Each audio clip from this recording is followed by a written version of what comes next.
Assalamualaikum subscriber dimanapun kalian berada. Gimana kabar teman-teman semua yang lagi nonton video ini? Semoga dalam keadaan sehat walafiat serta diberikan kemudahan, kelancaran, kebahagiaan dalam segala urusan teman-teman.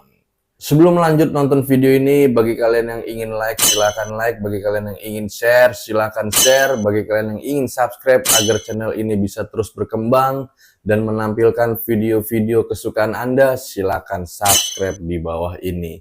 Karena subscribe itu gratis dan jangan lupa bunyikan loncengnya agar kalian tidak ketinggalan update-update video Demafem selanjutnya. Jangan lupa untuk warga Kota Bekasi khususnya, tanggal 27 November nanti akan diadakan Pilkada serentak pemilihan kepala daerah.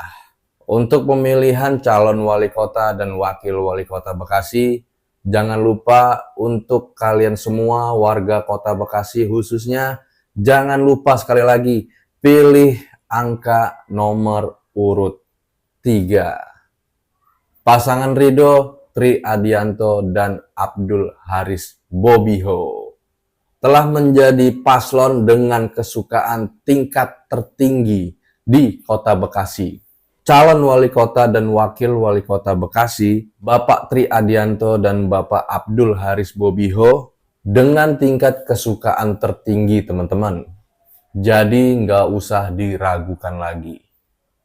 Untuk elektabilitas dan popularitasnya, pasangan nomor urut 3 ini juga menjadi posisi teratas dalam survei terbaru. Dan survei telah digelar pada bulan Oktober tahun 2024 ini guys. Saya yakin dan masyarakat Kota Bekasi yakin bahwa Bapak Tri Adianto dan Bapak Abdul Haris Bobiho bisa menjadikan Kota Bekasi ini menjadi Kota Bekasi yang lebih keren lagi. Saya juga akan membacakan berita dari kompas.com yang terbaru. Bapak Tri Adianto menjanjikan dana 100 juta per RW di Bekasi untuk pembangunan wilayah. Calon wali kota Bekasi nomor urut 3, Tri Adianto menjanjikan dana 100 juta untuk pembangunan dan perbaikan setiap RW lewat program RW Berdaya jika menang Pilkada Kota Bekasi 2024 nanti guys. Program ini termasuk untuk menggerakkan ekonomi lokal, kata Pak Tri, dikutip dari siaran pers Selasa tanggal 25 Oktober tahun 2024. Dan dana tersebut dapat digunakan untuk beragam kebutuhan, seperti perbaikan infrastruktur, jalan, keamanan, hingga pemeliharaan balai warga RT RW Posyandu maupun taman. Namun, untuk kegiatan infrastruktur yang lebih kompleks, kata dia, tetap harus melalui mekanisme musyawarah perencanaan pembangunan atau musrenbang. RW dapat lebih cepat menangani permasalahan di wilayahnya yang sifatnya mendesak tanpa harus menunggu melalui jalur musrenbang yang biasanya lebih kompleks dan memerlukan anggaran yang lebih besar, ungkap Pak Tri Adianto. Dana ini bukan diperuntukkan sebagai insentif bagi pengurus RW, melainkan anggaran pengelolaan lingkungan yang bisa langsung digunakan untuk kebutuhan wilayah serta menggerakkan ekonomi di lingkungan tersebut. Ini bukan insentif, nomenklatur anggarannya nanti masuk dalam pos hibah untuk RW yang tujuannya memberdayakan warga agar bisa menata wilayahnya sendiri, dan kita hitung itu angka yang realistis, jadi bisa diimplementasikan, ungkap Bapak Tri Adianto. Adapun opsi penggunaan anggaran RW juga bisa untuk menggalakkan kegiatan ekonomi di lingkungan, seperti mendirikan koperasi dan bantuan dana usaha.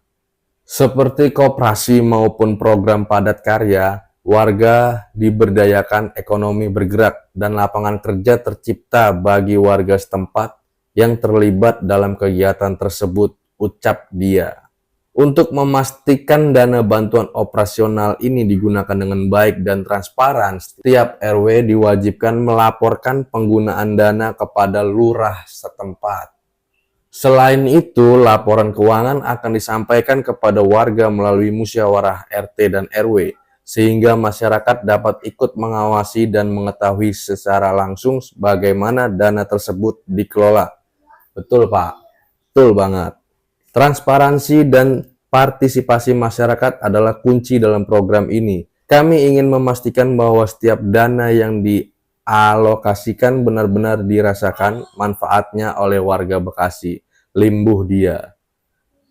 Pasangan Bapak Tri Adianto dan Abdul Haris Bobiho didukung oleh koalisi gemuk yang terdiri dari PDI Perjuangan, Partai Gerindra, Partai Demokrat, Partai Kebangkitan Bangsa, dan Partai Perindo.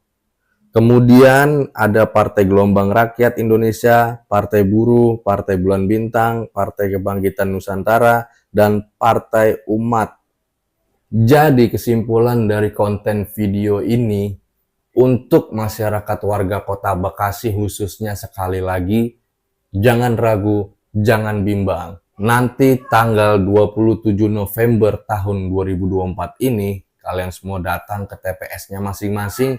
Jangan lupa pilih coblos nomor urut 3, yaitu pasangan Bapak Tri Adianto dan Bapak Abdul Haris Bobiho.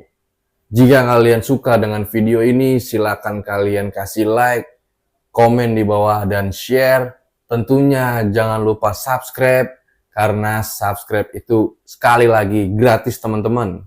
Dan jangan lupa aktifkan lonceng notifikasinya agar kalian tidak ketinggalan update-update video terbaru dari Demafem, teman-teman. Oke, cukup sampai di sini aja. Sekali lagi, jangan lupa coblos nomor 3, pasangan paslon calon wali kota Bekasi, Bapak Tri Adianto dan Bapak Abdul Haris Bobiho. See you, goodbye, good job. Assalamualaikum, dadah.